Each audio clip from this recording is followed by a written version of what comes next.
If you had the cash, would you ever consider having work done?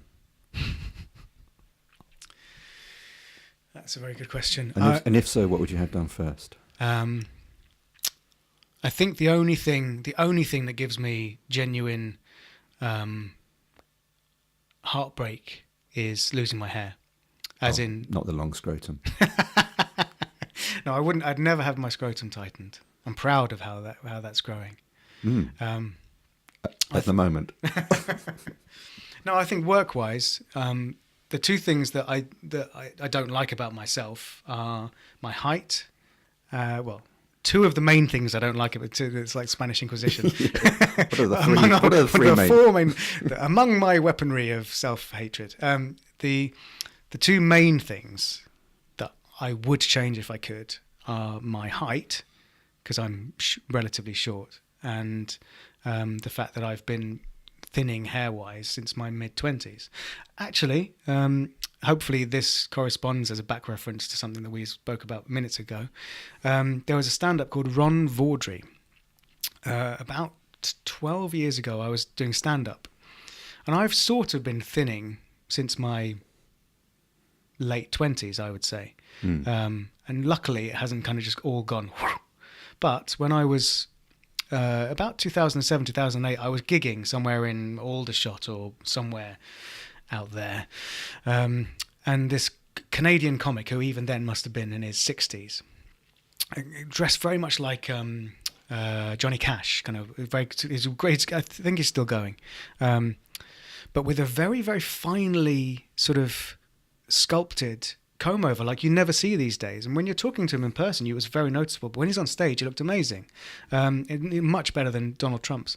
But just before the gig, he was saying to me, and I'll try the accent, but it was, there is a thing you should do right now, and I wish someone had told me this when I was your age. Sound like Christopher Walken. There's a thing that you should do.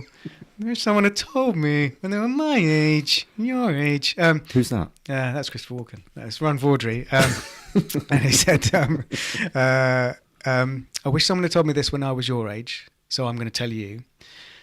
Alpecin caffeine shampoo will definitely slow down your hair loss. I wish I'd known then. I mean, when he said that, and with all due caveats, I don't know if it works 100% of the time, 50%. I don't know what the science is behind it.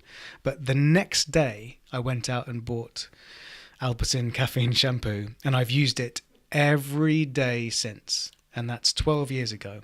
Do you think that's... I definitely think kept it in? Yeah, I think it has sort of slowed down my inevitable progress towards being a bald man. I think you're right, because I saw that your hair was thinning when I first knew you years ago, and I would have expected it to be gone by now. Yeah. So whether it's a combination of positive thinking, someone telling you, placebo effect, the actual caffeine in the shampoo, whatever else is in the shampoo, something, whatever it is, the combination of that advice. Brown bread, your crusts. Well, I mean, I'm relatively healthy. Do you eat your crusts? Yeah.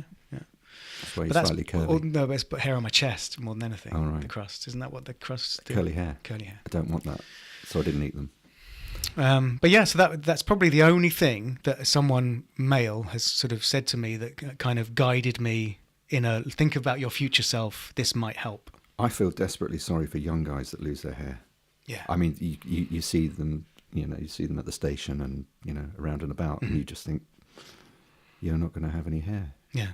And you're 19, 20, you're not going to have any hair by the time you're 23, 24. And people will presume you're much older, which is the hard thing. Yes. It doesn't mean that people will find you less attractive. They will just presume. There's a guy I'm working with at the moment, and he's 21.